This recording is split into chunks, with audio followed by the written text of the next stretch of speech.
Sri Lanka will call Platinum One a landmark. Only 70 will call it home. Because the address and where you live matters. Platinum One, the finest address in Colombo. Valvettithurai நகரசபையின் 2014ஆம் ஆண்டிற்கான வரவு செலவு திட்ட முதலாம் வாசிப்பு இன்று தோற்கடிக்கப்பட்டுள்ளது. தமிழ் தேசிய கூட்டமைப்பு அதிகாரத்தின் கீழ் உள்ள வல்வெட்டித்துறை நகரசபையின் 9 மொத்த உறுப்பினர்களில் 7 கூட்டமைப்பு உறுப்பினர்களும் ஈழ மக்கள் ஜனநாயக கட்சியின் 2 உறுப்பினர்களும் அடங்குகின்றனர். நகரசபை தலைவர் நடராஜா ஆனந்தராஜாவினால் சமர்ப்பிக்கப்பட்ட வரவு செலவு திட்டத்திற்கு எதிராக கூட்டமைப்பின் 5 உறுப்பினர்கள் வாக்களித்ததுடன் 2 பேர் ஆதரவாக வாக்களித்துள்ளனர். ஏனைய 2 உறுப்பினர்கள் வாக்களிப்பில் பங்கு பெற்றவில்லை. வத்தளை பிரதேச சபையின் வரவு செலவு திட்டம் இன்று 2வது வாக்கெடுப்பின் போது நிறைவேற்றப்பட்டுள்ளது. எனினும் தான் உள்ளிட்ட 4 சபையில் நுழைவதற்கு அனுமதி வழங்காமல் பலவந்தமாக வரவு செலவு திட்டத்தை நிறைவேற்றிக் கொண்டுள்ளதாக பிரதி தலைவர் கூறினார். வத்தளை பிரதேச சபையின் வரவு செலவு திட்டம் மீதான 2ஆம் வாக்கெடுப்பு இன்று நடைபெற்றது. வரவு செலவு திட்டம் மீதான 1ஆம் வாக்கெடுப்பு தோல்வி அடைந்திருந்தமை குறிப்பிடத்தக்கது. வத்தளை பிரதேச சபைக்கு முன்பாக ஒன்று கூடிய சிலர் பிரதேச சபையின் தலைவருக்கு ஆதரவு தெரிவிக்கும் வகையில் ஒன்று கூடியிருந்தனர். இந்த தலைவர் எமது கிராமத்திற்கு சேவையாற்றியுள்ளார். வெள்ள அனர்த்தம் ஏற்பட்டால் மக்களுக்கு உதவி புரிவார். வீதிகளுக்கு கான்கிரீட் இட்டுள்ளதுடன் குடிநீர், மின்சாரம் என்பவற்றையும் வழங்கியுள்ளார். வரவு செலவு திட்டம் மீதான 2ஆம் வாக்கெடுப்பிற்காக வத்தளை பிரதேச சபையின் உபத்தலைவரும் மேலும் 2 உறுப்பினர்களும் சபைக்குள் செல்ல முற்பட்ட போதிலும் அங்கு கூடியிருந்தவர்கள் அவர்களுக்கு உள்ளே செல்ல அனுமதிக்கவில்லை. இதன்போது உபத்தலைவர் பிரதேச சபைக்கு முன்பாக அமர்ந்து கொண்டு உள்ளே செல்ல அனுமதிக்குமாறு கேட்டுக்கொண்டார்.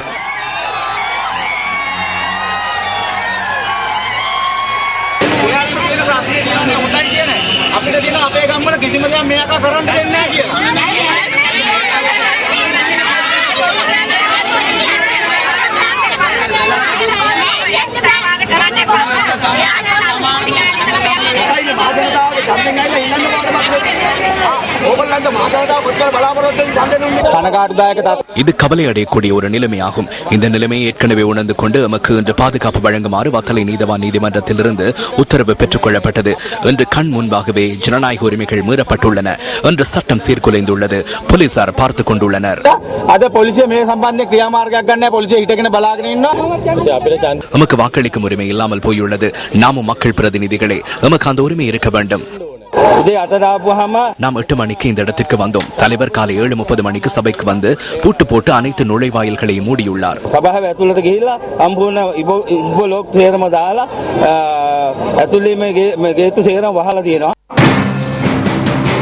உறுப்பினர்களின் எதிர்ப்பினை அடுத்து அந்த 3 உறுப்பினர்களையும் சபையினுள் அழைத்துச் செல்ல போலீசார் முயற்சி செய்தனர்.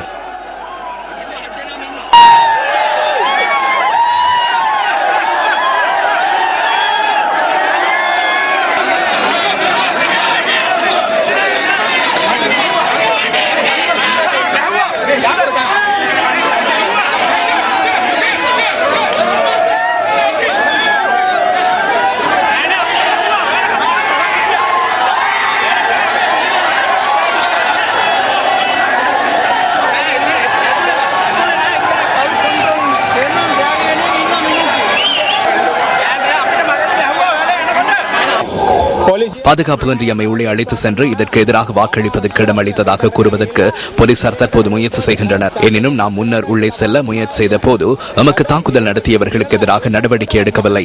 போலீசார் இங்கு இரட்டை வேடத்தில் செயற்படுகின்றனர். பின்னர் மேலதிக அதிகாரிகள் சிலர் வெளியே வந்து இந்த பிரதேச சபை உறுப்பினர்களை உள்ளே அழைத்துச் செல்ல முயற்சி செய்தனர்.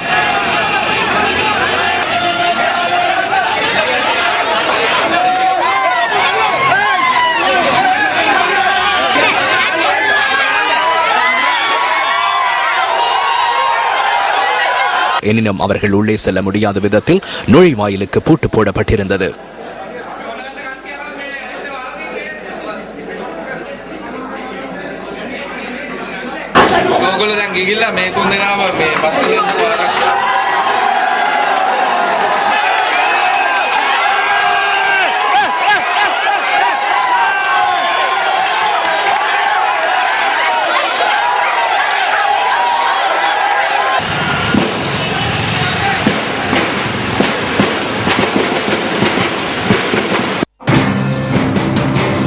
எனினும் வரவு செலவு திட்டம் மீதான இரண்டாம் வாக்கெடுப்பு நிறைவேற்றப்பட்ட பின்னரே ஆளும் கட்சியின் இணைய உறுப்பினர்கள் வெளியே வந்தனர்.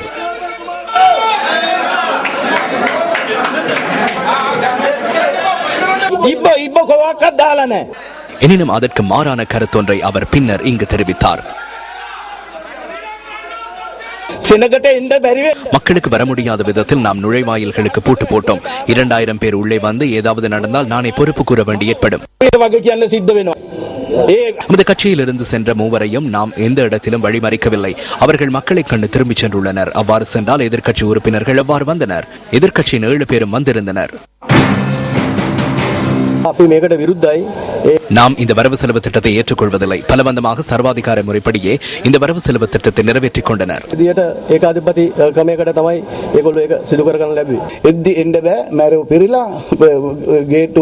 உள்ளே வர முடியாத வகையில் குண்டர்கள் கூடியிருந்தனர். கட்சி உறுப்பினர்கள் மாத்திரம் உள்ளே சென்று சபை நடவடிக்கைகளை ஆரம்பித்துள்ளனர். எவ்வாறோ நாம் உள்ளே சென்ற போது 9:40 அளவில் அதற்கு எதிராக நாம் எதிர்ப்பு தெரிவித்தோம். பின்னர் அவர்கள் வெளியே சென்றனர். அதனையடுத்து அங்கிருந்து குண்டர்கள் எம்மையும் வெளியே அனுப்ப முயற்சி செய்தனர். எனினும் நாம் செல்லவில்லை. 10 மணி அளவில் தலைவர் உள்ளிட்ட குழுவினர் உள்ளே வந்து வாக்கெடுப்பை நடாத்தினர். ஜனநாயக முறையில் இன்று தேர்தல் நடைபெற்றிருந்தால் இந்த வரவு செலவு திட்டம் கட்டாயமாக தோல்வி அடைந்திருக்கும்.